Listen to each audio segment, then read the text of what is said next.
Good morning. I'm the Reverend Rita Capizzi from the Unitarian Universalist Fellowship of Mankato. I'm happy to be with you this morning. My sermon is entitled Money and Reciprocity.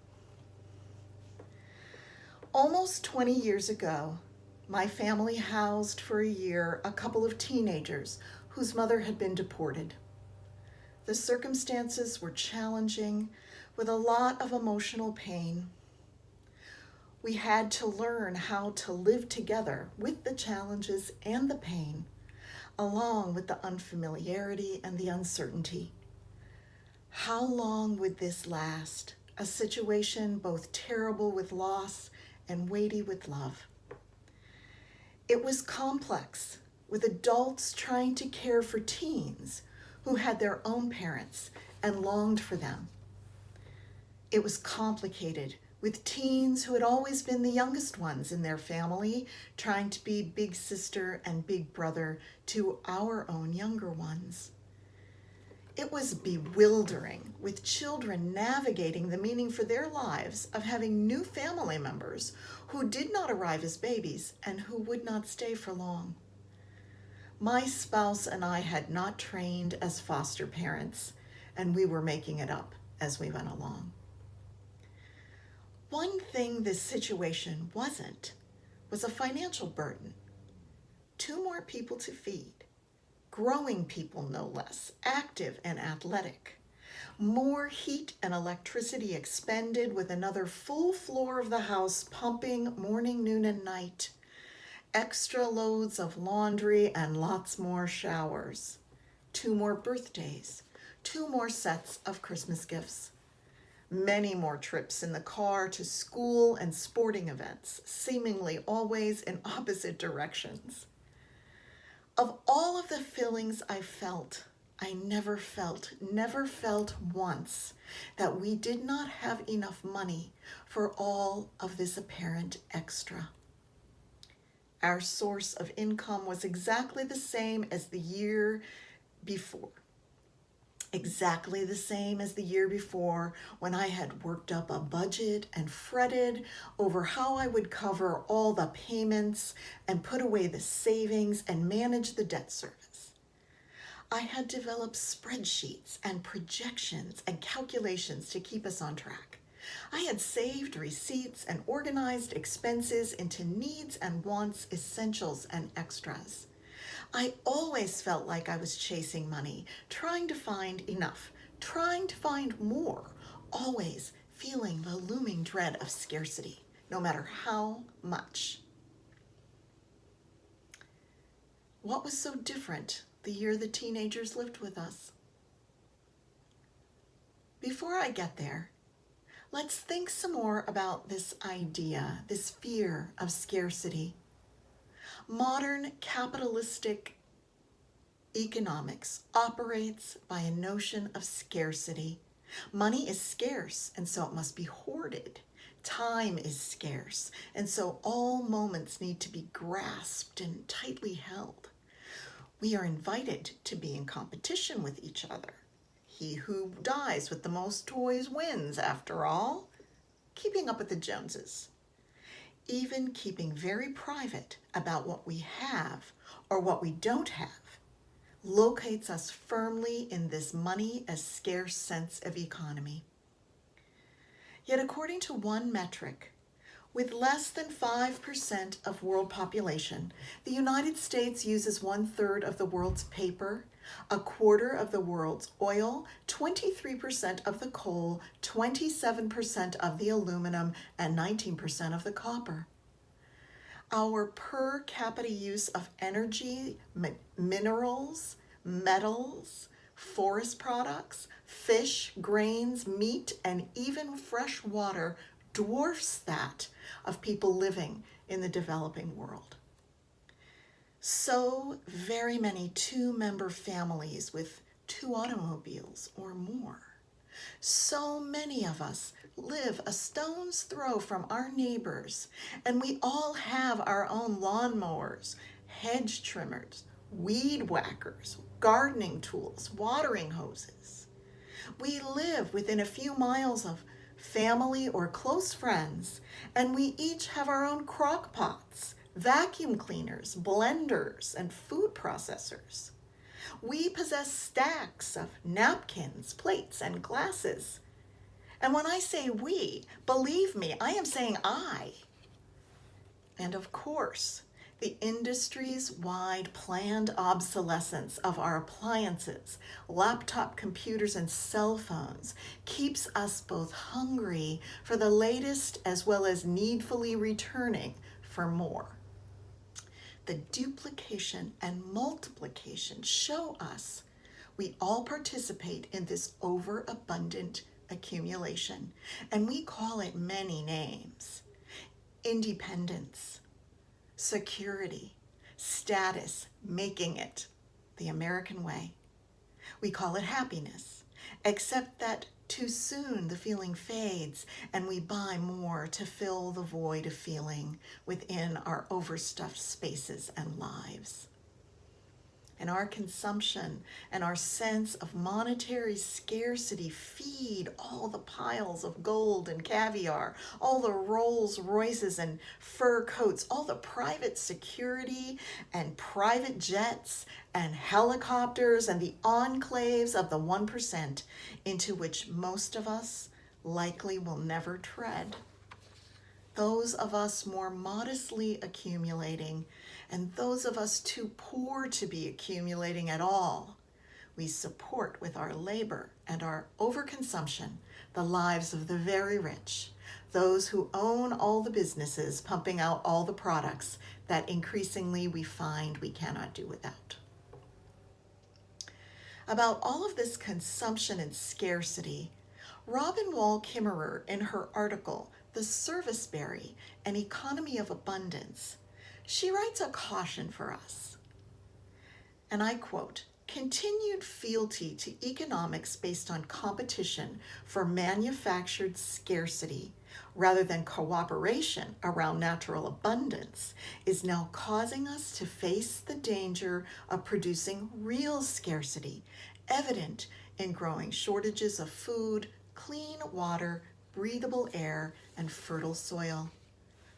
We accumulate manufactured things of metal and plastic, all created through extraction from the earth, all created at the expense of the earth, and much needing and much feeding an addiction to what can never truly nourish or nurture our minds, bodies, and spirits."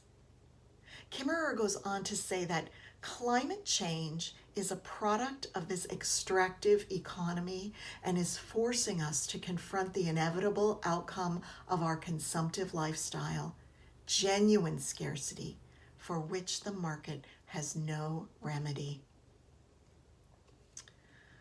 Earth is torn open for the metals creating automobile frames and microchips.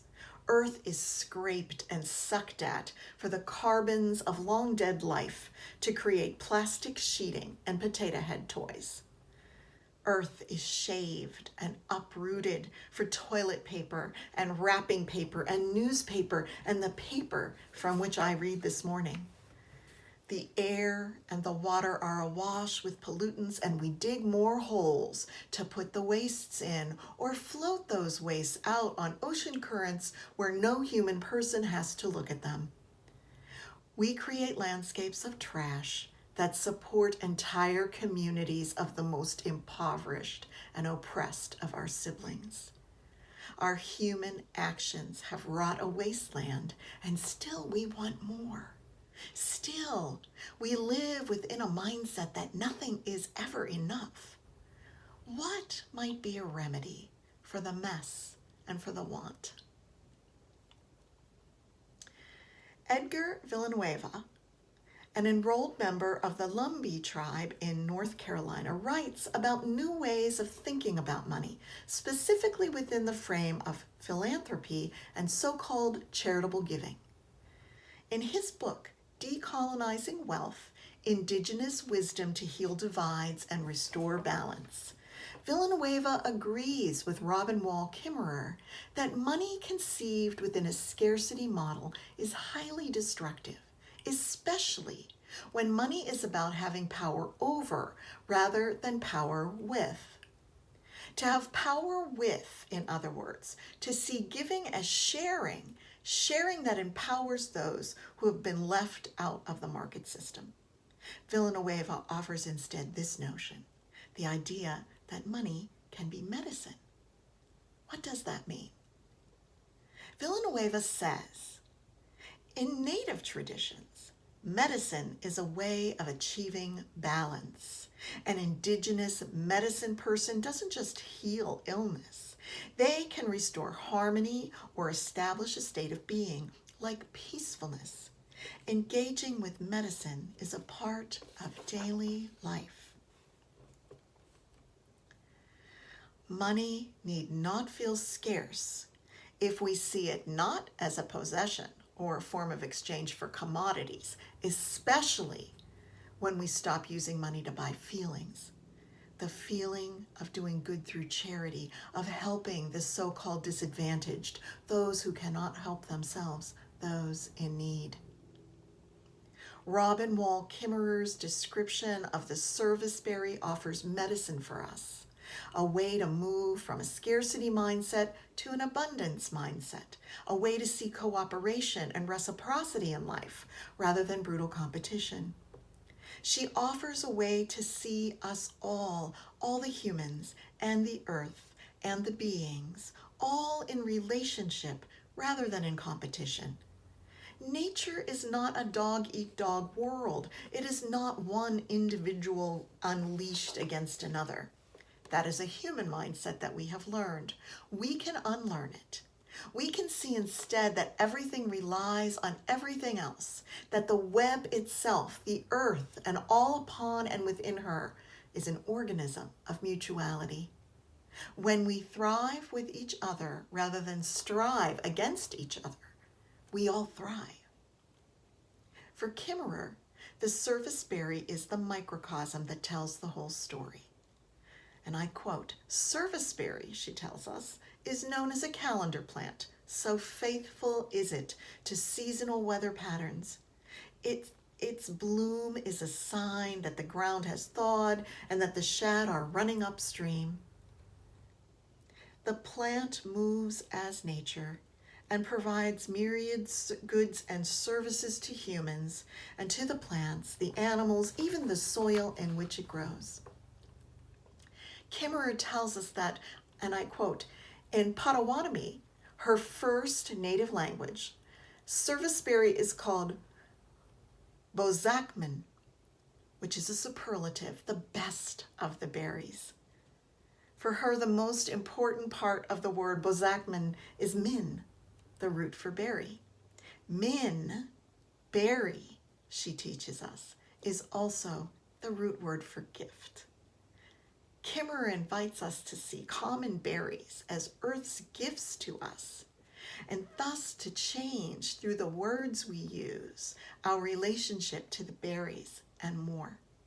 She writes, and I quote, in naming the plants who shower us with goodness, we recognize that these are gifts from our plant relatives, manifestations of their generosity, care, and creativity.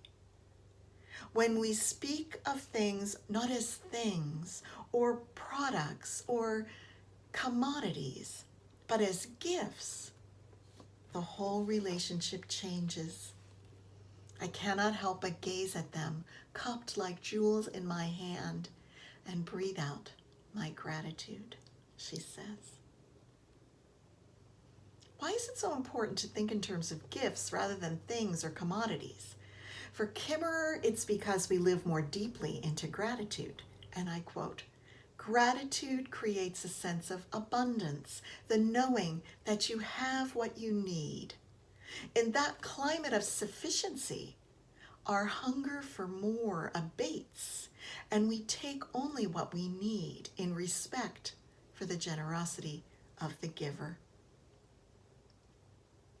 In a gift economy, our needs begin to condition our wants. Our hunger, our sense of scarcity fades when we live in gratitude for the gift of life and the gifts of living in relationship. a gift economy rather than a scarcity economy, as Kimmerer says, has the remarkable property of multiplying with every exchange, their energy concentrating as they pass from hand to hand, a truly renewable resource. By living from the perspective of a gift economy, Kimmerer says, we might back away from the grinding market economy that reduces everything to a commodity and leaves most of us bereft of what we really want: relationship, purpose, and beauty and meaning, which can never be commoditized.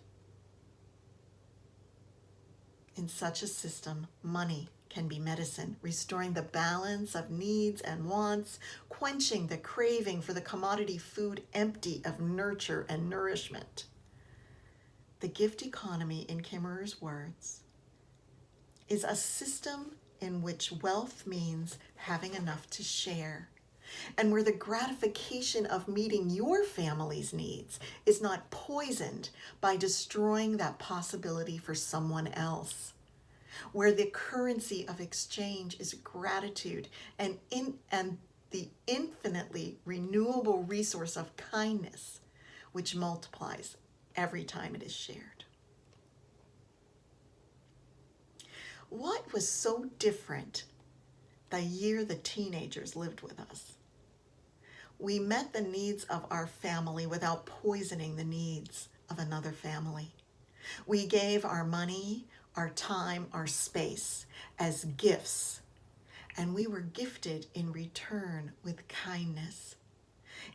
If the lessons had not been so hard, I might not have learned that we had not provided charity that year, but rather we exchanged gifts. We gained relationship that has now lasted years through physical distance and the birth of many children and much change. The next year, when the teens returned to family, it was financially hard again. The lessons had appeared, but it took time to deeply change our ways. Reusing more, slowing down accumulation, sharing more. We've learned to leverage the wealth the current system affords us from our privilege and continue to give back, our hands full with service berries, that we might be better relatives, that we might be good medicine, healing ourselves and healing the world. We continue to learn and will continue, for the forces are mighty that would pull us back into the maw of scarcity thinking. May we together make a commitment to be the medicine we all need, connected for the mutual good of ourselves and our neighbors, for all our relations. May we give first to what supports our mutual thriving, for a balance that values all gifts. May we raise praise and thanks for the gift of our lives, each of our lives mysteriously granted by the evolutionary processes of the universe, intricate and beautiful processes of chemistry and biology and physics and consciousness, culminating in the shining, sweet berries that each of you are. May you rejoice in your sweetness and give your sweetness freely as a gift, as you remember today and every day. You are loved, you are worthy, you are welcome, and you are needed. May you feel it so. May it be so.